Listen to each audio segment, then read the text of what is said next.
నమస్కారం. మన ఆర్వీఆర్ టీవీకి స్వాగతం.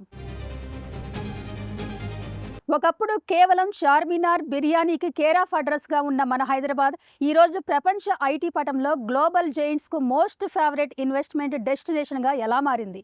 గచ్చిబౌలి, మాదాపూర్ దాటి ఇప్పుడు దక్షిణ హైదరాబాద్ వైపు 30,000 ఎకరాల్లో విస్తరిస్తున్న భారత్ ఫ్యూచర్ సిటీ అసలు స్వరూపమేంటి? దాదాపు 60,000 కోట్ల పెట్టుబడితో వస్తున్న Amazon, AWS data centre, Uber corporate కార్యాలయం, మైక్రోసాఫ్ట్ ఇతర డేటా సెంటర్ల ద్వారా ఇక్కడ ఎలాంటి ఉపాధి అవకాశాలు రాబోతున్నాయి? ఈ మెగా సిటీ వల్ల రాబోయే పర్యావరణ సవాళ్లేంటి? వాటన్నిటినీ ఈరోజు మన టెక్ అండ్ ట్రెండ్స్ స్పెషల్ స్టోరీలో లోతుగా విశ్లేషించబోతున్నాం. గత 3 దశాబ్దాలుగా హైదరాబాద్ ఐటీఈఎస్ రంగాలలో రికార్డు స్థాయి వృద్ధిని నమోదు చేసింది. అనుకూలమైన ప్రభుత్వ విధానాలు, ఇన్నర్ రింగ్ రోడ్, RRR లాంటి మౌలిక సదుపాయాలు, అంతర్జాతీయ విమానాశ్రయం వంటి వసతులతో గ్లోబల్ టెక్ హబ్గా మారింది. దేశంలోనే గ్లోబల్ క్యాపబిలిటీ సెంటర్స్ BCCలలో 20% పైగా కేంద్రాలు హైదరాబాద్ నుంచే పనిచేస్తున్నాయి. దేశవ్యాప్తంగా 46% వృద్ధి రేట్లతో గ్లోబల్ క్యాపబిలిటీ సెంటర్స్ రంగాలలో హైదరాబాద్ దూసుకెళ్తుంది. ఇప్పుడు దీనిని మరో స్థాయికి తీసుకెళ్లేందుకు తెలంగాణ ప్రభుత్వం శంషాబాద్కు సమీపంలో శ్రీశైలం, నాగార్జున సాగర్ హైవేల మధ్య 30,000 ఎకరాలలో భారత్ ఫ్యూచర్ సిటీని లాంచ్ చేసింది. గత ఏడాది సెప్టెంబర్ 28న ఫ్యూచర్ సిటీ డెవలప్మెంట్ అథారిటీ భవన నిర్మాణానికి, ఈ ఏడాది ఏప్రిల్ 28న ఫ్యూచర్ సిటీ పోలీస్ కమిషనరేట్కు ముఖ్యమంత్రి రేవంత్ రెడ్డి శంకుస్థాపన చేశారు. హైదరాబాద్కు ఉన్న అతిపెద్ద plus point land availability, connectivity. ఇప్పుడు రాబోతున్న ఫ్యూచర్ సిటీ కేవలం ఒక ఐటీ పార్క్ కాదు, ఇది రాబోయే 30 ఏళ్ల అంతర్జాతీయ అవసరాలను దృష్టిలో పెట్టుకుని డిజైన్ చేస్తున్న గ్లోబల్ ఎకనామిక్ ఇంజిన్. ఇది తెలంగాణను $1 ట్రిలియన్ ఎకానమీ వైపు నడిపించబోతున్న బృహత్తర ప్రాజెక్ట్. ఫ్యూచర్ సిటీ ప్రాజెక్టుకు ప్రధాన ఆకర్షణగా నిలుస్తోంది అంతర్జాతీయ ఈ-కామర్స్ అండ్ క్లౌడ్ దిగ్గజం అమెజాన్ ఏర్పాటు చేస్తున్న మెగా డేటా సెంటర్ హబ్. ఈ డేటా సెంటర్ ప్రత్యేకత ఏంటో ఇప్పుడు చూద్దాం. భారత్ ఫ్యూచర్ సిటీలో సుమారు 60,000 కోట్ల రూపాయల భారీ బడ్జెట్తో అమెజాన్ వెబ్ సర్వీసెస్ AWS తన హైపర్ స్కేల్ డేటా సెంటర్ క్లస్టర్లను ఏర్పాటు చేస్తోంది. ఇది దక్షిణాసియాలోనే అత్యంత కీలకమైన డిజిటల్ ఇన్ఫ్రాస్ట్రక్చర్గా మారబోతుంది.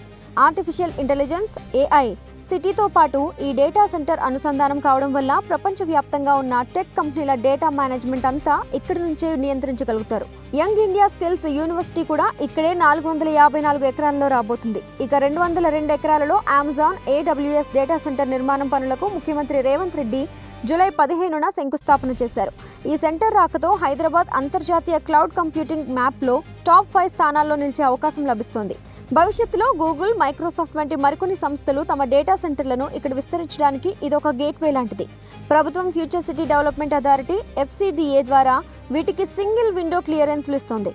ఆనాటి ముఖ్యమంత్రులు ఔటర్ రింగ్ రోడ్ కానీ, హైటెక్ సిటీ కానీ, అంతర్జాతీయ ఎయిర్పోర్ట్ కానీ, ఐటీ కంపెనీలను కానీ, జీనోమ్ వ్యాలీని కానీ, మైక్రో ఇన్ఫోసిస్, గూగుల్ లాంటి సంస్థలను తేకపోయి ఉంటే ఈనాడు 10 లక్షల మంది తెలంగాణ యువకులకు ప్రపంచం నలుమూలల ఐటీ నిపుణులుగా రాణించవాళ్ళ ఒక్కసారి ఆలోచన చెయ్యండి. పెద్ద రాక్షసులు, పిల్ల రాక్షసులు కలిసి ఈనాడు భారత్ ఫ్యూచర్ సిటీని మేము అడ్డుకుంటాం, మేము రద్దు చేస్తామని అంటున్నారు. నేను అడుగుతున్నా ఇక్కడ ఉన్న యువకులను, ఈనాడు ఫ్యూచర్ సిటీని రద్దు చేయాలన్నా, ఫ్యూచర్ సిటీని విస్తరించాలన్నా మీరు ఒక్కసారి చెప్పండి. ఈనాడు ఫ్యూచర్ సిటీ మన ఫ్యూచర్కే కాదు, మన పిల్లలు, వాళ్ళ పిల్లలు, వాళ్ళ పిల్లలు భవిష్యత్ తరాలకు గొప్ప ఫ్యూచర్ను అందించడమే కాదు, భారతదేశానికే కాదు ప్రపంచానికి ఒక దిక్సూచిగా, ఒక గొప్ప నగరంగా తీర్చిదిద్దాలి అని ఈనాడు మన ప్రభుత్వం సంకల్పంతో ఈ కార్యక్రమాన్ని తీసుకున్నది. ఈ సంకల్పాన్ని అడ్డుకోవాలని ఈనాటి రాక్షసులు కడుపు నిండా విషం పెట్టుకొని, కళ్ళల్లో నిప్పులు పోసుకొని, ఇక్కడనే కాదు అమెరికాకి వెళ్ళి ఫ్యూచర్ సిటీని మేము రాగానే రద్దు చేస్తామంటారు. ఒక మెగా ఐటీ హబ్ లేదా డేటా సెంటర్ వచ్చినప్పుడు కేవలం సాఫ్ట్వేర్ ఉద్యోగాలు మాత్రమే కాదు, దాని చుట్టూ వందలాది అనుబంధ పరిశ్రమలు ఏర్పాటవుతాయి. వీటి ద్వారా ప్రత్యక్ష, పరోక్ష ఉపాధి అవకాశాలు ఎలా లభిస్తాయో ఇప్పుడు చూద్దాం.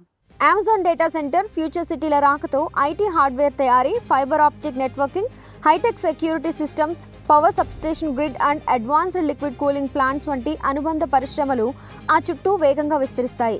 1998 నవంబర్ 22న ప్రారంభమైన హైటెక్ సిటీలానే ఈ ప్రాజెక్టుల ద్వారా రాబోయే కాలంలో దాదాపు 50,000 మందికి పైగా సాఫ్ట్వేర్, AI రీసెర్చ్ ఇంజనీర్లకు ప్రత్యక్ష ఉద్యోగాలు వచ్చే అవకాశం ఉంటుంది. ఇక construction, logistics, hospitality, maintenance, transport రంగాల ద్వారా మరో 2 లక్షల మందికి పైగా పరోక్ష ఉద్యోగాల అవకాశాలు లభిస్తాయని అంచనా.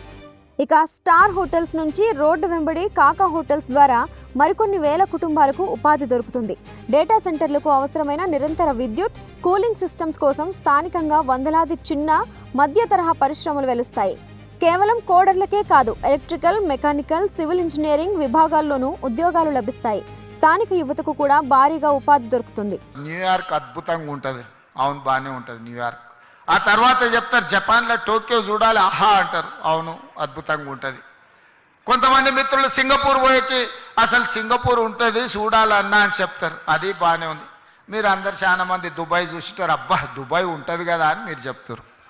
నేను అడుగుతూ నీడు ఉన్నోళ్ళందరినీ, మీ ద్వారా తెలంగాణ 4 కోట్ల సమాజాన్ని ఎన్నాళ్ళు న్యూయార్క్ గురించో, టోక్యో గురించో, సింగపూర్ గురించో, దుబాయ్ గురించో గొప్పలు చెప్పుకుంటూ మేము చూసినామని చెప్పుకోవడం కంటే మనం భారత్ ఫ్యూచర్ సిటీ వాటితో పోటీ పడే విధంగా నిర్మించుకోవాలని ఆలోచన చేయాలా లేదా మీరు ఒక్కసారి ఆలోచన చేయండి. నాకు 10 సంవత్సరాలు ఇవ్వండి, న్యూయార్క్లో ఉన్నోడు కూడా భారత్ ఫ్యూచర్ సిటీ నేను చూసి వచ్చిన చెప్పుకునే విధంగా ఈ రోజు ఈ నగరాన్ని నిర్మిస్తా. రేపు పొద్దుగాల మీరు గొప్పగా ఎక్కడుంటావు నువ్వు, నీ ప్రాంతం ఏది అంటే నాది భారత్ ఫ్యూచర్ సిటీ అని మీరు చెప్పుకునే విధంగా దీన్ని తీర్చిదిద్దే బాధ్యత మా ప్రభుత్వం తీసుకుంటుంది.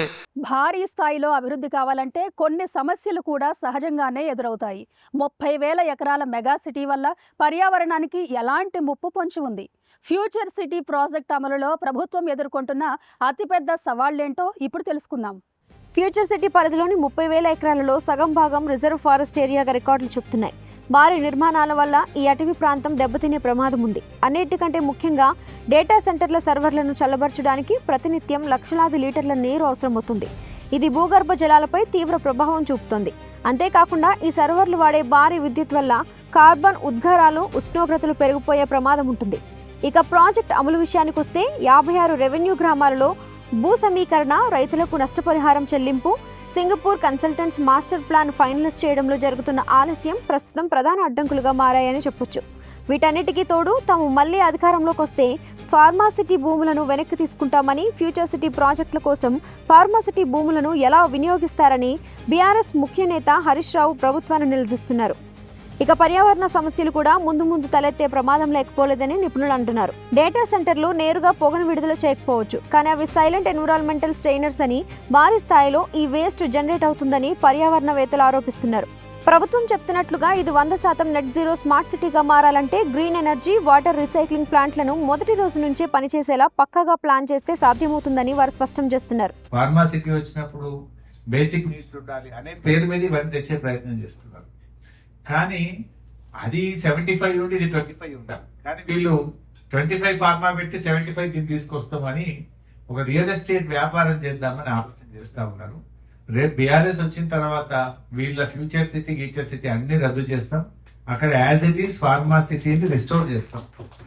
మనసులో ఎలాంటి కల్మషం లేకుండా భవిష్యత్ తరాల కోసం ఈనాడు ఒక భారత్ ఫ్యూచర్ సిటీని ఈ ప్రాంతంలో ప్రారంభించుకోవాలని అనుకుంటే వరుణ దేవుడు కూడా ఈరోజు మనకు సహకరించి ఈ కార్యక్రమాలను ముందుకు తీసుకెళ్లడానికి ఈరోజు మనకు అవకాశం దొరికింది. చాలామంది కుట్రలు కుతంత్రాలు చేస్తున్నారు, నోటికొచ్చింది మాట్లాడుతున్నారు. చెయ్యకూడని రాద్ధాంతం చేయడమే కాదు, ఎన్నో రకాల ఆరోపణలు చేస్తున్నారు. ఇక్కడ రేవంత్ రెడ్డి గారికి ఓ భూములు ఉన్నాయి, ఆయన కోసం నగరం కట్టుకుంటుండని. మీ అందరికీ తెలుసు, ఒకవేళ భూమి ఉంటే తెలియంది కాదు, ఇదేమి రహస్యంగా ఆశ పెట్టుకునే వజ్రాలు కావు. ఎక్కడో లాకర్లో పెట్టుకొని భూమి ఉంటే భూమి మీదనే ఉంటుంది, భూమి ఉంటే దానికి రెవెన్యూ రికార్డు ఉంటుంది. ఈరోజు నేను నా గురించో నా సహచార మంత్రివర్గ సభ్యుల గురించో నేను ఆలోచన చేయడం లేదు. ఇంకా ఒక మాట చెప్పాలంటే, ఈనాడు బతుకున్న మన కోసం కాదు, రేపు భవిష్యత్తులో పుట్టబోయే మన పిల్లలు, వాళ్ళ పిల్లలు, వాళ్ళ పిల్లలు, వాళ్ళ ఫ్యూచర్ కోసం నేను ఈరోజు ఆలోచన చేస్తున్నా. ఇవన్నీ పక్కన పెడితే సామాన్య మధ్యతరగతి ఇన్వెస్టర్లను ఎక్కువగా ఆకర్షిస్తున్న అంశం real estate. Future city Amazon రాకతో దక్షిణ హైదరాబాద్ భూముల ధరలు ఏ రేంజ్లో దూసుకుపోతున్నాయో ఇప్పుడు చూద్దాం. ఒకప్పుడు వెనుకబడిన ప్రాంతాలుగా ఉన్న శ్రీశైలం, నాగార్జున సాగర్ హైవే పరిసరాలు ఇప్పుడు రియల్ ఎస్టేట్ బంగారు బాతులుగా, కరెన్సీ మింట్లుగా మారాయి. తుక్కుగూడ, మహేశ్వరం, కడ్తాల్, కందుకూరు ప్రాంతాలలో భూముల ధరలు గత 18 నెలల్లో 30% పైగా పెరిగాయి.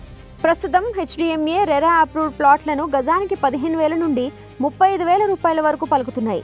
ఇక్కడ లాంగ్ టర్మ్ ఇన్వెస్ట్మెంట్కు అద్భుతమైన అవకాశాలున్నాయి. అయితే మాస్టర్ ప్లాన్ ఇంకా పూర్తిగా ఫైనలైజ్ కాకపోవడంతో అప్రూవల్ లేని లేఅవుట్లలో ప్లాట్లు కొని మోసపోవద్దని, కేవలం అనుమతులున్న వెంచర్లలోనే పెట్టుబడి పెట్టాలని నిపుణులు హెచ్చరిస్తున్నారు. కోకాపేట్, గచ్చిబౌలిలో స్థలాల రేట్లు సామాన్యుడికి అందనంత ఎత్తుకు వెళ్ళిపోయాయి. ఈ పరిస్థితిని కల్లారా చూస్తున్న ఇన్వెస్టర్లకు ఇప్పుడు బెస్ట్ ఆప్షన్ దక్షిణ హైదరాబాద్ పరిధిలోని ఫ్యూచర్ సిటీ. ఇన్ఫ్రాస్ట్రక్చర్ పెరుగుతున్న కొద్దీ రాబోయే 5 ఏళ్లలో ఇక్కడ ల్యాండ్ వాల్యూస్ డబుల్ అయ్యే అవకాశం స్పష్టంగా కనిపిస్తోందని నిపుణులు చెప్తున్నారు. చూశారు కదా, గ్లోబల్ టెక్ హబ్గా హైదరాబాద్ ఎదుగుదలలో Bharat future city, Amazon data centre అత్యంత కీలకమైన మైలురాళ్లుగా నిలవబోతున్నాయి. పర్యావరణ సవాళ్లను అధిగమిస్తూ భూములు ఇచ్చే రైతులను సంతృప్తిపరుస్తూ పక్కా ప్రణాళికతో ప్రభుత్వం ఈ ప్రాజెక్టును పూర్తి చేస్తే హైదరాబాద్ రేపు ప్రపంచంలోనే టాప్ స్మార్ట్ సిటీల సరసన నిలబడటం ఖాయం. స్థిరాస్తి రంగంలో పెట్టుబడి పెట్టాలనుకునేవారు మాత్రం అన్ని లీగల్ డాక్యుమెంట్లు, రెరా అప్రూవల్స్ చూసుకుని మాత్రమే ముందడుగు వేయండి. మరిన్ని interesting business and tech updates కోసం మన ఛానల్ని ఇప్పుడే సబ్స్క్రైబ్ చేసుకోండి.